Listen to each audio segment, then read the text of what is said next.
Hi, ich bin Simon und ich möchte dir in diesem Video die Seelenrolle Gelehrter und ihre Varianten nach den Archetypen der Seele von Wada Hasselmann und Frank Schmoike erläutern. Deine Seelenrolle ist besonders wichtig, weil sie deine seelische Identität und Grundessenz beinhaltet. Zum besseren Verständnis des Kontextes empfehle ich dir mein Einführungsvideo in die Seelenrollen und mein Einführungsvideo in die Archetypen der Seele und Seelenlehre anzuschauen. Ich weiß, dass ich nichts weiß. Sokrates. Der edelste Weg, Wissen zu erlangen, ist durch Nachdenken und Überlegung. Der einfachste Weg ist durch Nachahmung und der bitterste Weg durch Erfahrung. Buddha. Wissen ist Glückseligkeit, denn der Besitz von Wissen, umfassendem, tiefem Wissen, ist gleichbedeutend mit der Fähigkeit, wahre Zwecke von falschen und erhabene Dinge von niedrigen zu unterscheiden. Helen Keller. Die Seelenrolle Gelehrter ist die vierte der 7 Seelenrollen. Weil sie sich in der Spalte der Energie 4 befindet, gehört sie zur lehrreichen, gerechten und wissenden Grundenergie 4. Zudem liegt sie als einzige Seelenrolle auf der Assimilationsebene. Bei der Seelenrolle Gelehrter geht es also um Umformung, Anpassung und Verarbeitung. Alle Archetypen der Energie 4 sind sowohl weiblich als auch männlich, also vereint diese Seelenrolle die Dualität in sich selbst. Ich habe das Video wie folgt gegliedert. Zunächst werde ich Fakten zur Seelenrolle Gelehrter erläutern. Danach erkläre ich die Pole und die 5 häufigsten Varianten. Zum Abschluss zähle ich bekannte Persönlichkeiten mit der Seelenrolle Gelehrter auf. Ich beginne gleich mit den Fakten zur Seelenrolle Gelehrter. Interessiert dich deine Seelenrolle, kannst du ja mal schauen, ob du mit den Ausführungen in Resonanz gehst. Die Seelenrolle Gelehrter ist die Seelenrolle, die am vierthäufigsten auf der Erde vorkommt. Sie besitzt die Prinzipien Lehren und Lernen. Ich zitiere die Quelle. Der Gelehrte ist vom ersten bis zum letzten Tag aller seiner Leben in ganz besonderem Maß daran interessiert zu lernen, sich Wissen anzueignen und dadurch zu einem Wissenden zu werden. Er will seine Kenntnisse von der Welt, nicht zu verwechseln mit Weisheit, weitergeben und andere lehren, wie sie sich selbst ebenfalls zum Heil ihrer Seele Wissen aneignen und Gewissheit erwerben können. Zitat Ende. Menschen mit der Seelenrolle Gelehrter brauchen wissende Menschen, von denen sie lernen können. Diese finden sie in allen Bereichen des Lebens. So könnte es sein, dass sie nicht nur Wissen in klassischen Wissenschaften sammeln, sondern auch Vorstellungen und Bilder archivieren, Sportarten erkunden oder sich mit Nähen und Stricken beschäftigen. Sie lernen so lange, bis sie das Gefühl haben, sich in einem Themengebiet genügend Wissen angeeignet zu haben. Anschließend versuchen sie ihr Wissen nach außen zu tragen und das Gelernte zu lehren. Menschen mit der Seelenrolle Gelehrter wählen sich ein Wissensgebiet, in dem sie sich spezialisieren und so viel Wissen sammeln, wie es geht. Erst wenn sie den Eindruck haben, sich den Lernbereich komplett erarbeitet zu haben, werden sie weitere Wissensgebiete in Angriff nehmen. Sie haben die Fähigkeit, die Zusammenhänge in Wissensgebieten auf größere Bereiche zu übertragen. Menschen mit der Seelenrolle Gelehrter benötigen Zeiten, in denen sie sich auf Distanz zur äußeren Welt begeben. Im Rückzug und in Selbstreflexion wandeln sie ihre bisherigen Theorien in integriertes Wissen um. Dabei wollen sie möglichst wenig gestört werden. Zum Beispiel vermeiden sie es, durch andere Menschen abgelenkt zu werden. Menschen mit der Seelenrolle Gelehrter sind überaus neutral und unparteiisch. Deswegen wirken sie auf ihre Mitmenschen distanziert und emotional eher abgekühlt. Sie sind häufig weniger leidenschaftlich als Menschen mit anderen Seelenrollen. Das heißt aber nicht, dass sie nicht temperamentvoll und liebevoll sein können. Sie benötigen möglicherweise in Beziehungen mehr Zeit und das Gefühl, angenommen und verstanden zu werden. Die Seelenrolle Gelehrter kann sich auf widersprüchliche Weise äußern. Auf der einen Seite können die Menschen zu Kontrollzwängen, zwanghafter Ordnung und Isolation neigen. Auf der anderen Seite zu einer extremen Unordnung, Chaos und Kontaktfreudigkeit. Menschen mit der Seelenrolle Gelehrter beschäftigen sich gerne mit Geschichte und altem, verlorenem Wissen. Im Rahmen dessen könnten sie Vermittler von Traditionen werden. Sie sammeln, restaurieren, entschlüsseln und übersetzen das Erbe der Vergangenheit. Dadurch gewährleisten sie die Kontinuität von Altem und Neuem. Die Seelenrolle Gelehrter befindet sich in der Tabelle mit den 49 Archetypen der Seele in der Spalte der Energie 4. Also passen zu ihr in einer abgeschwächten Form die Seelenarchetypen der Energie 4. Angstmerkmal Starrsinn, Entwicklungsziel Stillstehen, Modus Beobachtung, Mentalität Pragmatiker und instinktives Reaktionsmuster. Die Seelenrolle Gelehrter hat den Minuspol theoretisierend und den Pluspol wissend. Menschen im Minuspol theoretisierend haben sich lediglich theoretisches Wissen angeeignet. Sie sind nicht in die Anwendung gegangen. Zudem haben sie nicht geforscht, experimentiert und ausprobiert. Die Menschen in diesem Minuspol haben Ideen anderer unkritisch übernommen, ohne sie vorher zu überprüfen. Sie verlieren sich in ihren Theorien und Ideen.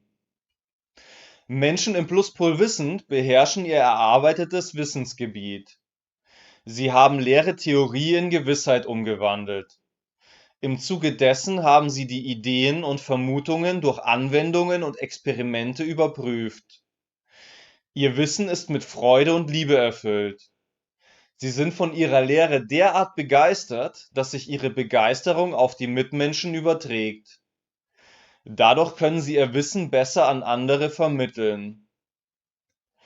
Hast du die Seelenrolle Gelehrter oder glaubst du sie zu haben? Schreibe gerne deine Erfahrungen in die Kommentare. Jetzt möchte ich versuchen, dir die Seelenrolle Gelehrter und ihre Energie auf einer anderen Ebene zu veranschaulichen. Und zwar siehst du hier ein Seelenbild der Seelenrolle Gelehrter. Das Bild wurde erstellt von der Künstlerin Nina Kaiser. Auf ihrer Webseite weißerraum.space kannst du unter anderem Energiebilder der Seelenrollen erwerben. Nina Kaiser hat auch einen YouTube-Kanal namens Weißer Raum, in dem sie seelische Archetypen und Grundlagen der Seelenlehre auf künstlerische und originelle Art und Weise vermittelt. Grasgrün ist eine passende Farbe zur gelehrten Grundenergie 4. Ein passendes Musikstück ist für mich das wohltemperierte Klavier von Johann Sebastian Bach. Hör dir bei Gelegenheit mal das Musikstück an und lass das Bild auf dich wirken. Jetzt komme ich zu den Varianten der Seelenrolle Gelehrter. Ich werde nun die 5 typischsten und häufigsten Erscheinungsformen ausführen. Diese entstehen aus Einseitigkeiten in der Nutzung der Grundenergie und können durch Ängste hervorgerufen werden. Es gibt natürlich auch noch weitere Erscheinungsformen der Seelenrolle Gelehrter, die nicht so häufig in der Gesellschaft auftreten. Die Varianten der Seelenrolle Gelehrter heißen Tausendsasser, Theoretiker, Federfuchser, Chaot und Eigenbrötler. Ich gehe sie jetzt schrittweise durch. Die erste Variante der Seelenrolle Gelehrter heißt Tausendsasser. Menschen mit der Variante Tausendsasser interessiert alles. Sie können es nicht ertragen, über ein bestimmtes Thema nichts zu wissen. Es kommt vor, dass sie den ganzen Tag durcharbeiten. Die Menschen können sich zwar sehr gut auf einzelne Wissensgebiete und Details konzentrieren, ihnen fällt es aber schwer, sich auf ein Thema zu fokussieren. Sie haben kein Wissensgebiet, in dem man ihnen einen Expertenstatus geben könnte. Ihr Problem ist, dass sie sich keine Zeit nehmen, sich mit sich selbst zu beschäftigen. Sie vernachlässigen Rückzug, Selbstfindung und ihre Familie. Dadurch verzetteln sie sich und verlieren ihre Mitte. Zweitens, die Variante Theoretiker. Menschen mit der Variante Theoretiker fokussieren sich auf die Theorie und gehen nicht in die Praxis. Alles muss sehr genau und von allen Seiten betrachtet werden. Sie denken sehr viel nach, ihr Kopf schwirrt und ihre Gedanken drehen sich oft im Kreis. Die Menschen verzweifeln förmlich an der Vielfältigkeit des möglichen Wissens. Der Drang, alles wissen und begreifen zu wollen, führt in ihnen zur Frustration und Überreizung. Die Gefahr ist groß, dass sie Schlafmittel, Alkohol und Drogen nehmen, um endlich mal abschalten zu können. Sie sind unfähig, ihre Erkenntnisse zu verbreiten und den Mitmenschen zu vermitteln.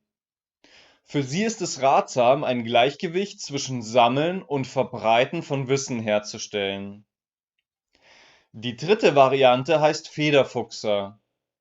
Menschen mit der Variante Federfuchser sind übermäßig genau, korrekt und pingelig. Sie dringen akribisch in ein Wissensgebiet ein und versuchen dort alle Fragen zu klären. Es geht ihnen nicht wirklich darum, über was sie forschen. Es geht ihnen vielmehr darum, wie sie forschen. Sie arbeiten sehr leidenschaftlich, fast zwanghaft und manisch. Die Menschen haben Angst, von ihren Forschungsarbeiten abgelenkt zu werden.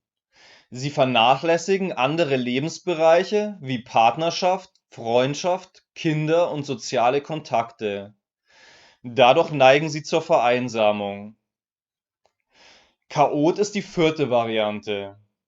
Menschen mit der Variante Chaot sind fröhlich, temperamentvoll und feiern gern. Sie genießen das Beisammensein mit anderen Menschen.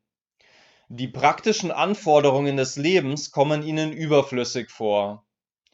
Sie fühlen sich von Notwendigkeiten und Zwängen bedroht. Die Menschen leben lieber unbekümmert und unabhängig in den Tag hinein. Sie vernachlässigen Stabilität, Ordnung, Regelmäßigkeiten und Überblick. Beispielsweise könnten sie Aufräumen vermeiden, ihre Post nicht öffnen, vergessen zu sparen und ihre Rechnungen nicht zahlen.